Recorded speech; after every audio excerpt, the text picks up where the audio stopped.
Egg freezing या embryo freezing, ये बहुत ही क्लोज टर्म्स लगते हैं बट काफ़ी कंफ्यूजिंग है।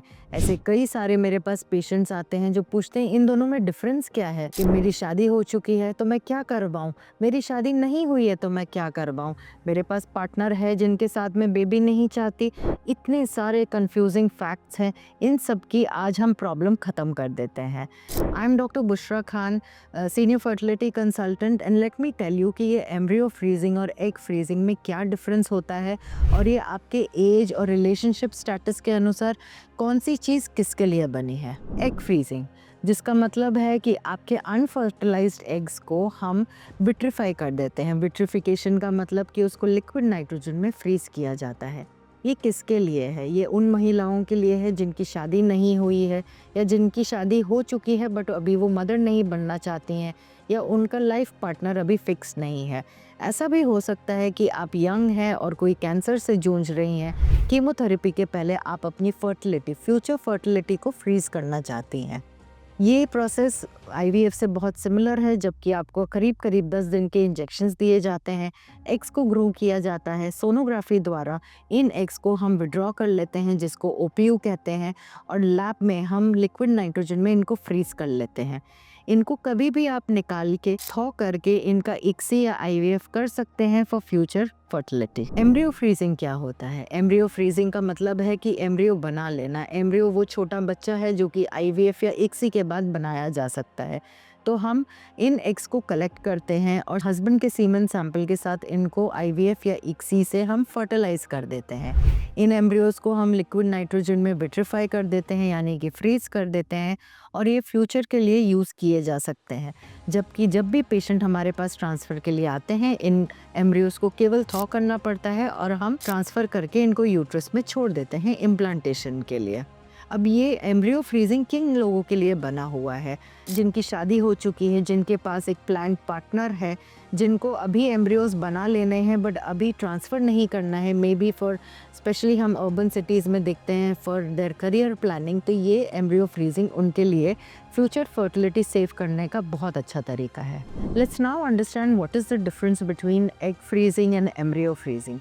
एग फ्रीजिंग में मेजरली ये है कि आप एग्स को फ्रीज करते हैं तो आपको पार्टनर या सीमन की ज़रूरत नहीं है। ये आपको फ्रीडम देता है और एम्पावर करता है कभी भी माँ बनने के लिए। आप किसी भी एज में वैसे तो फ्रीज कर सकते हैं, बट रेकमेंडेड है कि 35 के नीचे फ्रीज करें तो ज़्यादा सक्सेस मिलता है। For a good result at least 10 से ज़्यादा हमें एग्स चाहिए होते हैं या oocytes चाहिए होते हैं for a good successful pregnancy. अब आइए देखते हैं the difference from embryo freezing. Embryo freezing उनके लिए हैं जो शादीशुदा हैं और जिनको अभी प्रेगनेंसी प्लान नहीं करनी है बट लेटर ऑन वो प्रेग्नेंट होना चाहते हैं। ये किसी भी एज में हो सकता है। एम्ब्रियो को डायरेक्टली फ्रीज करके फिर ट्रांसफ़र किया जाता है। ये भी एक तरह से देखा जाए तो कपल को एम्पावर करता है, ना कि सिर्फ वुमन को। तो निष्कर्ष में आपको ये बताना चाहूँगी कि एम्ब्रियो फ्रीजिंग कपल्स को एम्पावर करता है अपनी फ्यूचर फर्टिलिटी के लिए और अपना जेनेटिक चाइल्ड अपनाने के लिए, whereas egg freezing independent women के लिए बहुत बहुत अच्छा उपाय है, जब वो अपनी फ्यूचर फर्टिलिटी को बिल्कुल फ्रीज करके रख सकती हैं। अब आता है सबसे इम्पॉर्टेंट पार्ट, डिसीजन लेना। डिसीजन आप किस बिना पे लेंगे कि आपको एग फ्रीजिंग करनी चाहिए या एम्ब्रियो फ्रीजिंग। एग फ्रीजिंग अगर आपकी एज 30 से नीचे है और आपकी शादी नहीं हुई है तो डेफिनेटली एग फ्रीजिंग करनी चाहिए आपको। और अगर आपकी एज कोई भी हो सकती है, 30, 35 एक्सेट्रा, और आपकी शादी हो चुकी है तो डेफिनेटली एम्ब्रियो फ्रीज करना ही बेटर ऑप्शन रहेगा। एक आपको मैं बोनस टिप ज़रूर देना चाहूँगी। कई सारे ऐसे पेशेंट हैं जिनकी शादी हो चुकी है बट वो दोनों डुअल स्ट्रैटेजी के साथ जाते हैं। मतलब क्या? एग फ्रीजिंग और एम्ब्रियो फ्रीजिंग दोनों। तो दोनों करने पे आपको डबल बेनिफिट मिलता है और हायर सक्सेस रेट भी मिलता है। अब यहाँ पे तो हम बात कर चुके हैं एग फ्रीजिंग और एम्ब्रियो फ्रीजिंग की, बट एक छोटी सी टिप मैं मेल्स के लिए भी देना चाहूँगी। अगर आप जूझ रहे हैं किसी तरह के कैंसर से और आपकी होने वाली है कीमोथेरेपी, फ्यूचर में हो सकता है स्पर्म्स डैमेज हो जाएं, तो आप स्पर्म्स को भी विट्रीफाई या फ्रीज करके रख सकते हैं। जैसे कि औरतों में अगर कोई कैंसर हो यंग एज में और उनको कीमोथेरेपी का ट्रीटमेंट होने वाला हो, तो they should always save their eggs for future fertility. Let's talk about financial aspects भी एम्ब्रियो या एग फ्रीजिंग के।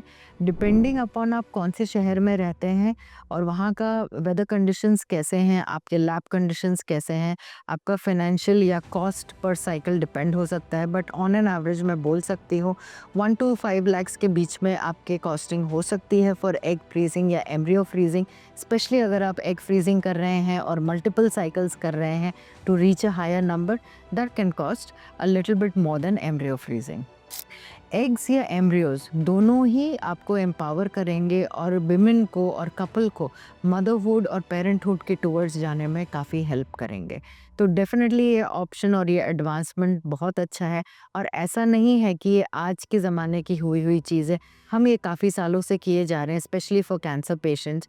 तो अगर आपको ये वीडियो अच्छा लगा और ये इन्फॉर्मेशन अच्छी लगी तो मेरे वीडियो को लाइक करिए, चैनल को सब्सक्राइब करिए और ये ज़्यादा से ज़्यादा लोगों के साथ शेयर करिए। It's a very upcoming topic और अगले वीडियो तक के लिए स्वस्थ रहिए और खुश रहिए।